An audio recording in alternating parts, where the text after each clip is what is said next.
7장에서 이제 다음 사무엘의 정말 중요한 사역은 왕정 도입이거든요. 이제 8장으로 왕정 도입이니까 자, 한 강좌 더 하고 넘어갑시다.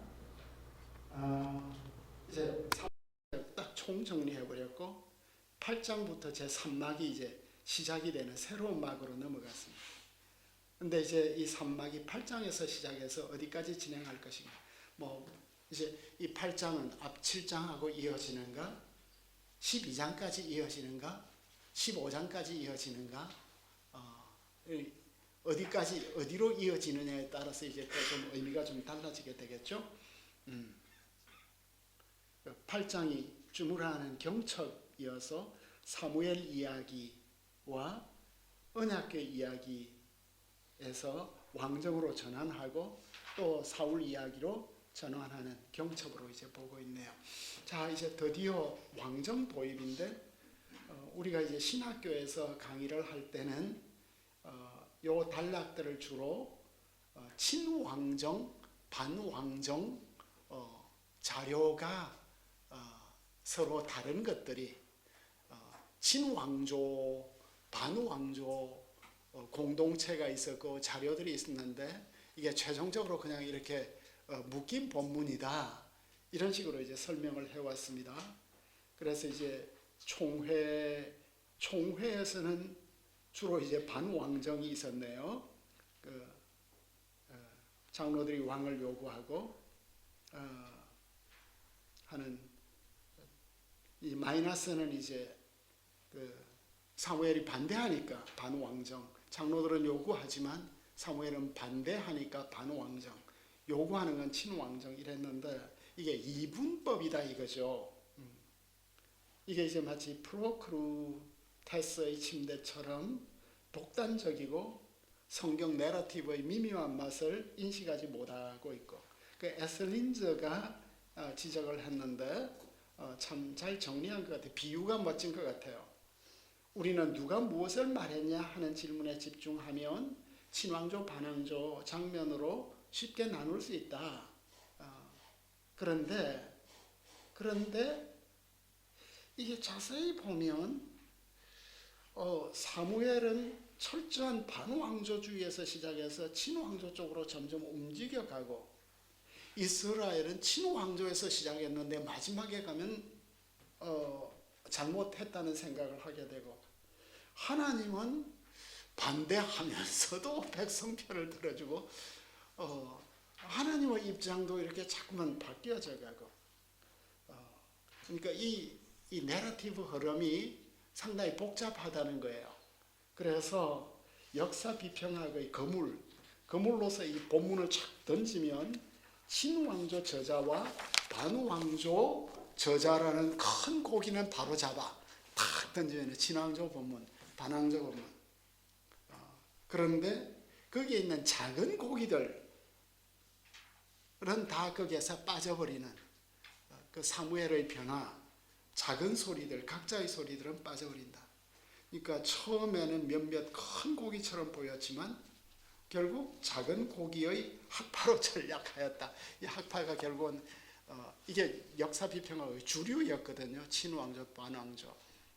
근데 작은 게 별로 결국은 없다는 이런 설명들이 이루어지고 있고 그래서 이 내러티브 전체를 어떻게 볼 거냐. 전체를 보면 이 사울이 왕으로 이렇게 세움을 받는데 사울의 캐릭터가 묘해요. 계속 머뭇거려. 두려워해. 그러니까 왜 이렇게 되었냐? 사울의 반응과 무관하지 않다. 그러니까 처음에 지명했어요. 그죠? 9장에서 지명했어. 그런데 첫 과제를 주었는데 이 과제를 사울이 수행을 안 해요. 그래서 두 번째 지명을 했어. 근데 드디어 사울이 정명을 했어요. 야베스 길르앗을 구원했어. 그래서 확정을 받고 그런데 이제 사무엘의 왕권에 대한 최종적 경고, 이 우리가 어떤 국가를 세우려고 하느냐, 여러분들이 지금 세우는 이 왕정이 도대체 어떤 성격인지 아냐에 대해서 사무엘이 깊은 토론을 하죠. 그래서 다시 한번 증명이 되고 요나단을 통해서 그 다음에 이제 사울이 길갈에서 사무엘을 기다리지 못해서 다시 이제 왕조는 취소가 되는 이 안에 큰 흐름이 있다. 캐릭터들의 역할이 있다는 걸 이제. 그러니까 첫째로 왕의 후보로 지명되어야 하고 왕이 되려면 두 번째로 그 사람이 그 왕직에 적합한 업적을 이루어야 하고 세 번째로는 신하들 앞에서 이제 공식적으로 임직이 되는 승인이 되는 이런 요 흐름이 지금 복잡하게 흘러가고 있다는 걸 보여주고 있습니다. 이제 제1화 이것은 그냥 넘어가고 이제 그 다음 페이지로 넘어가서 바로 본문으로 넘어가도록 하겠습니다. 배경. 이제 배경이 나오네요. 이제 배경이 사무엘에게 슬픈 날이 와서 사무엘에게도 슬픈 날. 제 아내가 사무엘서를 읽을 때마다 슬프네요. 사무엘을 봐도 슬프고 다윗을 봐도 슬프고 그래서 사무엘서가 너무 자신은 읽기에 힘들대. 이제 최근에 우리가 처칠 이야기를 했어요. 처칠 같은 위대한 지도자가 없는데 평생 우울증에 걸렸어. 처칠. 그래서 처칠은 배를 못 탔어요. 왜냐하면 배만 타면 뛰어내릴까 봐. 그래서 처칠 마음속에 내 안에 블랙독이 있다. 내게 블랙독. 그래서 처칠은 평생 그림을 그렸대. 이 블랙독하고 평생 같이 살기 위해서. 지도자에게는 말 못하는 그런 블랙독들이 있겠죠. 내 안에는 어떤 블랙독이 있나 이렇게 내가 어젯밤 생각을 해봤어요. 사무엘이 늙었어요. 그런데 그의 아들들을 이스라엘의 사사로 세웠어. 이게 뭐지? 사무엘도 엘리처럼 늙었고, 근데 아들들이 사사가 될 정도니까 세월이 많이 간 것 같아. 근데 사사로 삼았다는 이거는 임명한 거거든요. 사사직은 이게 세습직이 아니잖아요. 세습이라는 단어 이 자체가 굉장히 지금 나쁜 단어로만 사용이 되고 있는데, 우리 김원총 목사님이 어떻게 중세 단어를 요즘 쓰고 있냐. 그래서 세습이라는 단어 가져와, 이 단어가 제일 많이 공격되는 건 한국 교회자잖아요. 그죠? 북한 세습은 심각한데 그건 찬양을 받고 교회 약한 교회가 아버지 교회를 이어받아도 세습이 되니까 굉장히 참 마녀 사냥적 단어가 된 것 같아요. 이 세습에 대해서 뭔가 다른 단어가 만들어져야 될 것 같아요. 하여간 근데 세습직이 아닌데 어쨌든 사사로 삼았어. 그런데 브엘세바에 세웠네. 요엘이라는 이름, 아비야라는 이름, 이건 다 야 요소가 있으니까, 여호와 요소가 있으니까 사무엘은 자신의 자식들을 경건하게 기르려고 했던 것 같아요. 사무엘의 믿음과 소망이 배어 있죠. 근데 장 박사님, 어째서 브엘세바에 사사로 세웠을까? 그건 뭔데? 그죠? 시내 광야의 경계도시에 뭔가 사무엘에게도 문제가 있었나? 뭔가 이상한 것 같아요. 그런데 아니나 다를까 이 아이들이 이익을 따라 뇌물을 받고 재판. 그러니까 지도자의 제일 큰 죄가 뭐예요? 이익 따라서 뇌물 받고 재판관. 이건 그 사법과 정의의 기본이 무너지는 거잖아요. 아이러니죠. 마치 엘리 집 모습이 사무엘 집에 나오는, 아버지는 늙어가고 자식은 부패져가고. 이스라엘의 재판관은 어떤 사람이죠? 하나님을 두려워하여 진실하며 불의한 이역을 미워하는 자. 모세가 누누이 강조한 것. 재판을 굳게 하지 말라. 이익을 따랐다는 이것은 이익에 마음이 끌렸다. 마음은 생략되어 있어요. 마음이 자꾸만 그 이익으로, 불이한 이익으로 끌려가는 이런 모습. 하나님은 뇌물을 받지 아니하신다. 이게 명제예요. 그죠? 신명기 10장 17절. 신인 동영절. 뇌물을 받는 건 굉장히 혐오스러운 짓이다. 이런 거죠. 그 재판 미슈파트는 정의를 뜻하죠. 그리고 폭력. 폭력은 하마스예요. 하마스는 미슈파트의 반의어가 되겠습니다. 참 이 집안을 어떻게 이해를 할까? 그래서 이제 박윤선 목사님이 그 사무엘에서 주석을 했는데 박윤선 목사님은 이 구절을 어떻게 해석을 했을까? 사무엘의 아들들이 이렇게 부패하게 된 것은 사무엘의 가정교육이 부족한 까닭은 아니었다. 그는 자기 집에서 이스라엘을 다스렸고 또 신앙적으로 행하여 모본을 보여주었다. 사람들은 하나님의 은혜를 받으려면 각자가 올바로 서서 그 은혜를 사모해야 된다. 부모나 주위의 사람들의 신앙이 아무리 커도 자기 자신이 진실하지 못하고 경건 생활을 힘쓰지 않는다면 소용이 없다. 박윤선 목사님은 왜 이런 주석을 쓰셨을까요? 박 목사님이 이런 주석 쓰시는 분이 아니거든. 박 목사님은 자식 때문에 고생 많이 하셨어. 박 목사님 딸이 유명한 건축가잖아요. 그 내 아버지 박윤선에 대해서 글 쓰신 분. 나 박 목사님 너무 이해가 돼. 자신을 지금 변호하는 거예요. 주석으로. 내 잘못이 아니다. 각자 서야 된다. 너무 인간적이죠.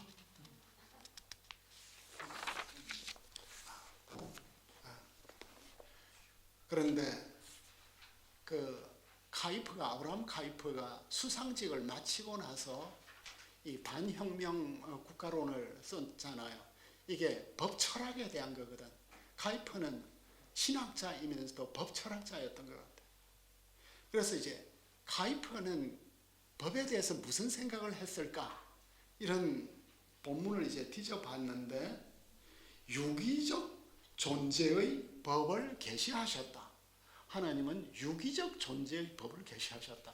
굉장히 추상적인, 그 법은 굉장히 유기적인 존재다. 따라서 첫째, 인간에게는 법에 대한 감각 능력이 내재되어 있다. 그 유대인들에게 있어서는 이제 그 토라가 엄마 모태 속에서 다 이제 아이들은 엄마 모태 속에서 하나님의 토라를 다 배워. 그런데 나올 때 태어날 때 너무 고생해서 토라를 다 잊어버려. 그러니까 이제 토라 교육을 할 수 있는 거예요. 그죠? 이미 못해서 다 배웠으니까 잊어버린 거니까 이제 배워가는 시편 51편 이야기. 그래서 다른 한편 인간은 본능적으로 법을 형성하는 관계에 대한 지식을 가지고 있다. 감각이 자연스럽게 그것을 요구한다. 그 법을 만드는 공동체가 이루어지려면. 우리는 이제 믿음으로 살다 보니까 법을 굉장히 무시하는 일들이 많은 것 같아요. 이제 공동체, 교회 공동체는 어쨌든 국가 질서, 세계 질서 속에 있으니까 이 법적인 결정에 있어서 굉장히 민감해야 되겠죠. 자연스럽게 우리 감각이 요구한다. 나아가 모든 민족과 국가에 걸쳐서 공통된 법적 질서가 확립되었을 뿐 아니라 그에 대한 확실한 지식이 말씀의 계시를 통하여 그들에게 전달되었다. 그러니까 법 지식이 또 말씀 계시를 통하여 더 명백하게 되는 거죠. 그러므로 우리는 이제 어떻게 이러한 시작으로부터 피조물 특유의 법 질서 자체와 이 질서에 대한 지식이 더욱 발전했는지 질문해야 된다. 지식의 원천으로서 우리는 인간의 삶, 즉 그 삶과 그 존재와 역사를 지적했다. 이제 그리고 이 법에 대한 여러 가지 이야기를 하는데 관심 있는 분들은 읽어보시고 어쨌든 하나님께서 우리에게 법 감각을 주셨고 법 지식을 주셨고 그래서 우리는 법을 잘 만들어서 교회와 노회와 총회와 그리고 사회와 가정과 그 로 메이커들이 얼마나 중요하냐. 이게 계시된 하나님의 법에 따라서 로를 잘 만들어야 되고 그러니까 국회의원 선거를 앞두고 있는데 어떤 사람이 국민을 위해서 좋은 법을 만들 것인가? 이것에 대해서 이제 교회는 기도를 해야 되고 어느 당이 아니라 국민들을 위해서 좋은 법을 만드는 사람을 나는 무조건 찍겠다. 이런 캠페인을 해가야 되는 것 같아요. 그리고 지금은 사법 질서가 너무 많이 붕괴되었기 때문에 그 팬덤 정치가 이루어지다 보면 재판관들도 판결을 잘 못 내리는 것 같아요. 최근에 미국의 연방 대법원 판사 아들이 총을 맞아서 죽었거든. 미국도 판사들이 위협을 당하는 거예요. 자신의 정치적 입장이다. 그런데 그분이 나와서 인터뷰를 하는데 우리는 또 울고불고 난리 났겠죠. 너무나 담담하게 우리가 공정한 재판을 할 수 있도록 여러분들이 계속해서 지지해 달라는 굉장히 정말 이성적이고 냉철하죠. 그런 모습. 법이 우리 모두의 삶을 지배하니까 어떤 법을 우리는 이제 세워야 될 것인가를 카이퍼를 통해서 이제 고민해야 되는 것 같아요. 그래서 이제 드디어 국가의 기강에 모순이 생겼고 장로들이 모여서 이제 보소서 당신은 늙었다. 당신의 가슴 아프니 당신 늙었다. 당신 아들들 당신 행위 안 따른다. 어떻게 이런 말을 할 수 있지? 합동신학원과 총신이 나누어진 결정적인 배경 한마디 그때 교권을 가지고 있던 그 유명한 교권주의자 지금도 살아계시고 권력을 많이 행사하시는 분이 그 은사이신 박윤선 목사님을 향해서 목사님 노망 드셨습니다. 이 말을 하셨어. 그래서 합신이 나누어졌어. 한국 합동측의 비극. 그래서 모든 나라와 같이 우리도 이제 왕을 세워서 우리를 다스리게 하소서. 근데 사무엘은 기뻐하지 아니했대요. 언제 우리에게 왕을 주어 우리를 다스리게 하라 했을 때, 우리에게 왕을 주어 우리를 다스리게 했을 때가 내레이터 말이 되겠습니다.